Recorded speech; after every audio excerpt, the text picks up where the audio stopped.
আর সুন্দরবনের অবস্থা বান্দরবনে কি অবস্থা? গাঁজার কলকিতে টান মারতেছে আর গান গাইতেছে, কয় ধরো কলকি মারো টান, গাঞ্জা বাবার আসে কান, মরিয়া গেলে সঙ্গে কিছুই যাবে না। ইল বাবা, উরে শয়তান, আছে না না? আজকে মাজার গুলো হয়ে গেছে গাঁজা খাওয়ার নিরাপদ জায়গা। গাঁজার কলকিতে টান মারি এমন ধুয়া সারে, রাস্তায় পুলিশ দাঁড়িয়ে থাকে, বলে মনে হয় ওরসের রান্না চলছে। আছে না না? আল্লাহওয়ালা ছিল শাহজালাল, শাহপরান, শাহ মাকদুম, বাইজিদ বোস্তামি, আব্দুল কাদের জিলানী, আল্লামা খাজা মঈনুদ্দিন চিশতি রহমতুল্লাহ আলাইহি, রংপুরের কেরামতুল্লাহ, বগুড়ার শাহ সুলতান। আল্লাহওয়ালাদের মাধ্যমে এদেশে ইসলামের প্রচার প্রসার হয়েছে। কয়েকদিন আগে আপনার মতো একজন মুসলমান এই রাস্তাতে হেঁটে গেছে, তার কাছে তেমন কিছু ছিল না, এজন্য তাকে আমরা একটা সুযোগ দিয়েছিলাম। প্রতিমার নাকের ডোকায় মাছি পরে আছে, তোমার ওই একই সুযোগ দিলাম, ওই প্রতিমার নাকের ডোকায় পরে থাকে একটা মাছি মেরে তুমিও নিরাপদে চলে যাও। ইমানদার ডেকে বলে, ভাই মাছি মারার মতো শিরকও আমি করতে পারবো না। জালেম বাদশার লোকের ডেকে বলে, শোনো, বাদশার নিয়ম অনুযায়ী হয় প্রতিমার নামে কিছু দিবা, না হলে কাল্লা ফেলায় দিব। ইমানদার ডেকে বলে, ভাই কাল্লা দিতে রাজি, আল্লাহ দিতে রাজি নাই, বলেন আল্লাহু আকবার। জালেম বাদশার লোকেরা ডেকে বলে, শেষবারের মতো বলতেছি, হয় একটা মাছি মেরে নিরাপদে চলে যাও, না হলে এক কবে কাল্লা ফেলে দিব। ইমানদার ডেকে বলে, শতবার, হাজারবার, কোটিবার যদি আমাকে প্রশ্ন করো, আমি একই উত্তর দেব, আমি কাল্লা দিতে রাজি, আল্লাহ দিতে রাজি নাই। আল্লাহু আকবার। এক কবে দেহ থেকে কাল্লাটা ফেলে দেওয়া হলো। আমার নবী বলেন যে মাছি মেরে নিরাপদে চলে গেল, ও মাছি মেরে নিরাপদে যায় নাই, ও মাছি মেরে নিজেকে জাহান্নামে নিয়ে গেল। আর যে ব্যক্তি মাছি না মেরে কাল্লা দিয়ে গেল, ও রক্তের সাগরে ভাসতে ভাসতে আল্লাহর জান্নাতে পৌঁছে গেল। বলুন সুবহানাল্লাহ। তাহলে মাছি মারার মতো সামান্য শিরকও ইমানদার করতে পারবে না। আমার দিকে তাকান, এটা মনে করেন একটা খাবারের প্লেট। উদাহরণ দিচ্ছি কথা বোঝানোর জন্য, এক্সাম্পল। কষ্ট হচ্ছে আপনাদের?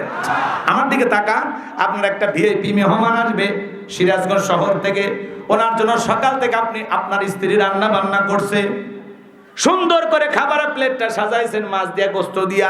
ছেলেটার একটু ভালোবাসেন, ছোট্ট ছেলের সামান্য একটু পাতলা পায়খানা প্লেটের এক কোনায় দিয়ে রাখছেন।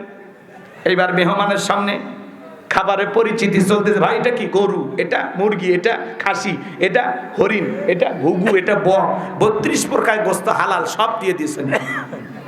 এইবার মাছ, এটা রুই মাছ, বল মাছ, কথা বোঝেন না চাচা, 350 প্রকারের মাছ হালাল সব দিয়ে দিয়েছেন। তখন বলছে, ভাই প্লেটে সবই ছিলাম, এইটা কি? তখন বলতেছে, ভাই ছোট্ট ছেলেটারে খুব ভালোবাসি তো, আপনার জন্য এত সুন্দর প্লেট সাজাইলাম, তো আর সামান্য একটু পাতলা পায়খানা দিছে, আপনি কিছু মনে করেন, আপনি খেয়ে নেন। পৃথিবীর কোনো গেস্ট, কোনো মেহমান এই খাবার কি খাবে? জোরে বলে না ভাই। পিটাইলেও খাবে, টাকা দিলেও খাবে। এটা কি হুজুরকে হাসানোর জন্য বললেন? না। কেন বললাম শোনেন। আপনার একটা আমল নামার প্লেট আছে, মনে করেন এই প্লেটের ভিতরে নামাজ আছে, রোজা আছে, হজ আছে, যাকাত আছে, ভালো ভালো আমল দিয়া প্লেটটা সাজানো আছে। কিন্তু ওই প্লেটের কোনায় সামান্য যদি শিরিক মিশ্রিত থাকে, ওই শিরিক মিশ্রিত কোনো আমল, ইবাদত আল্লাহর দরবারে কবুল হবে না। কথা বলেন ঠিক কিনা? শিরিক থাকার কারণে আপনার সমস্ত আমলগুলো বরবাদ হয়ে যাবে। এই যে শবে বরাতের রজনী, লাইলাতুন নিসফি মিন শাবান, এই রজনীতে আল্লাহ তাআলা তার বান্দার দোয়াকে কবুল করবেন। কিন্তু এই সমস্ত বান্দাদের দোয়া আল্লাহ কবুল করবেন না যারা শিরিক করেন, যারা মুশরিক, যারা পিতামাতার অবাধ্য, যারা জাদুটোনা করে, যারা জিনাকারী, যারা মদ পান করে, এই সমস্ত ব্যক্তিদের দোয়া আল্লাহ রাব্বুল আলামিন কবুল করবে না। তাহলে মুসলমান যারা শিরিককারী, লাইলাতুল বরাতে, শবে বরাতে, রজনীতে আল্লাহ তাআলা তাদের দোয়াকে কবুল করবে না। কথা কয় না? তাহলে শিরিক মুক্ত ঈমান আল্লাহ আমাদেরকে দান করো, জোরে বলেন আমিন। তাহলে মুসলমান কখনো শিরিক করতে পারে? আর যেখানে শিরিকের কাজ হয় সেই জায়গায় মুসলমান অংশগ্রহণ করতে পারে? অনেকে বলে, হুজুর বউ বাচ্চা নিয়ে একদিনে আমি আলাদ গেছি, গেলে কি আমি হিন্দু হয়ে গেলাম? আপনি ঠেটা ভাই, আপনারা বোঝানোর ক্ষমতা আমার নাই। আপনি যাবেন কেন? আপনার বাচ্চা কান্নাকাটি করতেছে, সিরাজগঞ্জ শহরে নিয়ে যা ঘুরেন, নতুন কাপড় কিনে দেন, পুজের মেলাত নিয়ে যা ঠান্ডা করা লাগবি, এই অভিভাবক হয়েছে। এ কথা মানে কা আল্লাহ হেদায়েত দান করেন। একটু জোরে কোন আমিন। তো লোকমানে হাকিম যখন তার সন্তানদেরকে এভাবে আল্লাহর সাথে পরিচয় করে দিলেন, ইয়া বুনাইয়া লা তুশরিক বিল্লাহ, হে আমার বৎসরা আল্লাহর সাথে কখনো শিরিক করবা না, ইন্না শিরিকা লা যুলমুন আযীম, এই শিরিক হলো সবচেয়ে বড় জুলুম, সবচেয়ে বড় অপরাধ। আল্লাহ এতটা খুশি হয়ে গেলেন, ডেকে বলে লোকমান তুমি তোমার সন্তানকে আমার সাথে পরিচয় করায় দিলা, এইবার আমার দায়িত্ব তোমার সন্তানদেরকে তোমার সাথে পরিচয় করায় দেওয়া। একটু চিৎকার মেরে বলুন আল্লাহু আকবার। এরপরে আল্লাহ রাব্বুল আলামিন 14 নম্বর আয়াতে একটু পিতামাতার আলোচনা করলেন। আমি যদি করি আপনারা কি রাগ করবেন? যদি কেউ এই আলোচনা শোনার পরে ওঠা বসা করে, তাহলে বুঝে নেব যে পিতামাতার সাথে আপনার সম্পর্ক মানে ভালো নাই। 5-6 মিনিট পিতামাতার জন্য দেওয়া যাবে না। এরপরে যুবক রেডি থাকো, এরপরে তোমাদের ওয়াজ আসতেছে। আলহামদুলিল্লাহ কও। এরপর রাতে আমি যুবকদেরকে নিয়ে আলোচনা করব ইনশাআল্লাহ। কষ্ট হচ্ছে আমার কথা, কি ব্যথা পাচ্ছেন? আমার ভাইয়েরা গভীর মনোযোগ দিয়ে শুনবেন। আমার আল্লাহ বলেন ওয়াসাইনাল ইনসানা বিওয়ালিদাইহি হামালাতুহু উম্মুহু ওয়াহানান আলা ওয়াহানিউ ওয়া ফিসালুহু ফি আমাইনি আনিশকুরলি ওয়া লিওয়ালিদাইক ইলাইয়াল মাসির।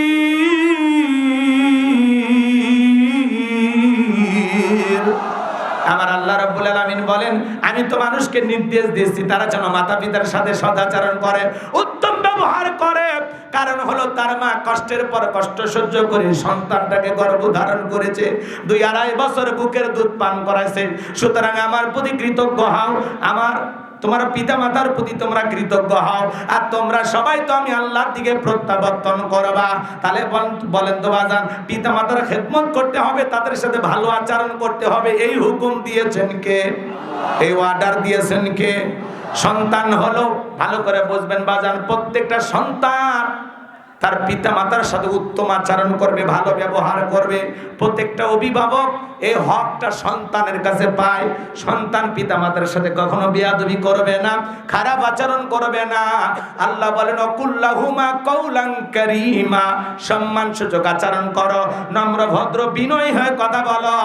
উগ্র আচরণ করা যাবে না, চোখ রাঙানো যাবে না, পিতা মাতার ব্যবহারে কষ্ট শব্দ এগুলো করা যাবে না। পিতা মাতার সাথে সব সময় ভালো আচরণ করা লাগবে, নম্র ভদ্র বিনয়ী হয়ে কথা বলা লাগবে, আপনি বলে সম্বোধন করা লাগবে। পৃথিবীর সবচাইতে সুন্দর ব্যবহার পাওয়ার একমাত্র অধিকার হলো মা আর বাবা। আমার আল্লাহ কত সুন্দর করে জানায় দিলেন, তোমার মা কষ্টের পর কষ্ট সহ্য করে তোমাকে গর্ভধারণ করেছে। একটা মা কত কষ্ট করে বাজার। বর্তমান পৃথিবীর ডাক্তার গবেষণা করে বলতেছেন 3-4 মাস সন্তান যখন মায়ের গর্ভে থাকে, মার খাবারের রুচি নষ্ট হয়ে যায়, মা খাইতে পারে না। আমি মায়ের গর্ভেতে ছিলাম, এই জায়গাটা মাত্র 10 ইঞ্চি। সন্তানের পায়ে যখন 6 মাস হয়ে যায়, 6 ইঞ্চি জায়গা পুরোটা কভার হয়ে যায়। সন্তান মায়ের গর্ভে থাকবে এরকম আর কোনো জায়গা নাই, 10 ইঞ্চি জায়গা পুরোটা কভার হয়ে গেছে। এইবার সন্তানের বয়স যখন 7 মাস 1 দিন, 6 মাস অতিবাহিত হয়ে যাওয়ার পরে 7 মাস 1 দিন যখন বয়স হয়ে গেল, আল্লাহ রাব্বুল আলামিন তখন সন্তানের 2টা পা মার কলিজার সাথে লাগায়া দেয়। সন্তান যদি মায়ের পেটে 1 ইঞ্চি লম্বা হয়, সন্তান তখন 2টা পা দিয়ে মার কলিজাটাকে 1 ইঞ্চি উপর দিকে তুলে ধরে। আমার ভাইয়েরা, বর্তমান পৃথিবীর ডাক্তার গবেষণা করে বলতেছেন একটা শিশু ভূমিষ্ঠ হওয়ার আগ পর্যন্ত কমপক্ষে 4 থেকে 5 ইঞ্চি পরিমাণে লম্বা হয়।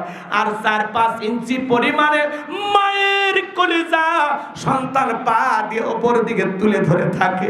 যে সন্তান মায়ের গর্ভে সব চাইতে কম নাড়াচাড়া করে, বর্তমান পৃথিবীর ডাক্তার গবেষণা করে বলতেছেন ওই সন্তান মায়ের গর্ভে থাকা অবস্থায় 4,500 বার মায়ের পেটে লাথি মারে। আপনিও মার কলিজায় লাথি মারছেন, আমিও মারছি। 8-9 মাস যখন হয়ে যায়, মার পেটটা যখন তরমুজের মতো বড় হয়ে যায়, মা ঘুমাইতে পারে না, সারা রাত জাগায় জাগায় কাটায় দেয়।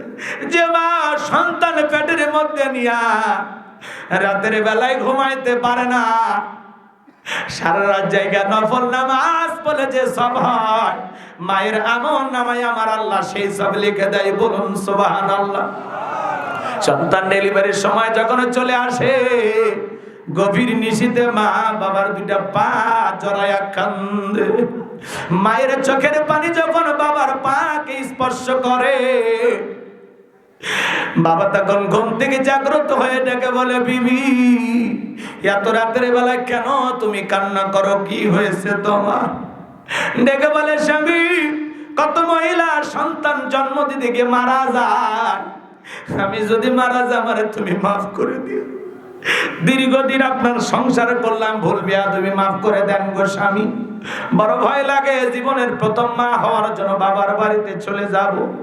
এই না সংসারের চাবি বুঝাইয়া দিলাম। এই কথা বলে মা চলে যায়। আমার ভাইরা যখন প্রসবের ব্যথা ওঠে, মা দাইমার করে চলে যায়। প্রসবের যাতনায় মা দাঁত মুখ কামড়ায়। প্রসবের কি যে যাতনা, কি যে কষ্ট, কি যে ব্যথা, দুনিয়ার মা সারা কেউ বুঝবে না। নবীর এক সাহাবী মাকে কান্দি করি না খানায় কাবা তওয়াফ করতেছে।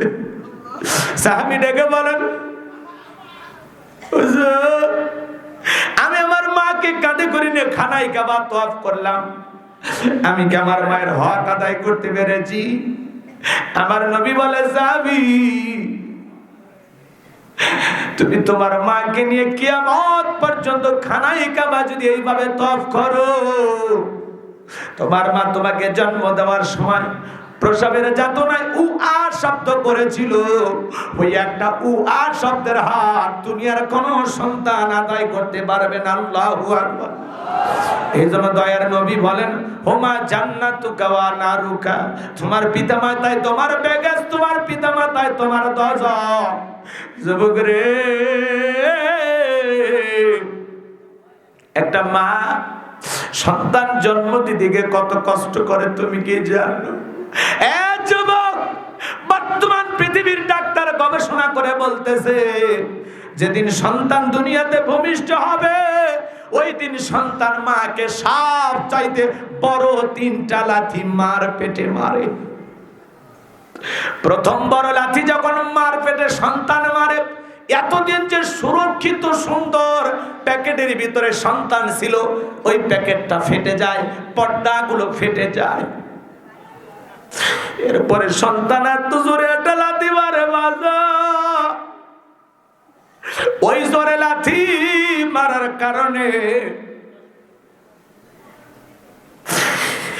মার সন্তান ডেলিভারি করার সময় তখন শরীর থেকে রক্ত ঝরা শুরু হয়ে যায়।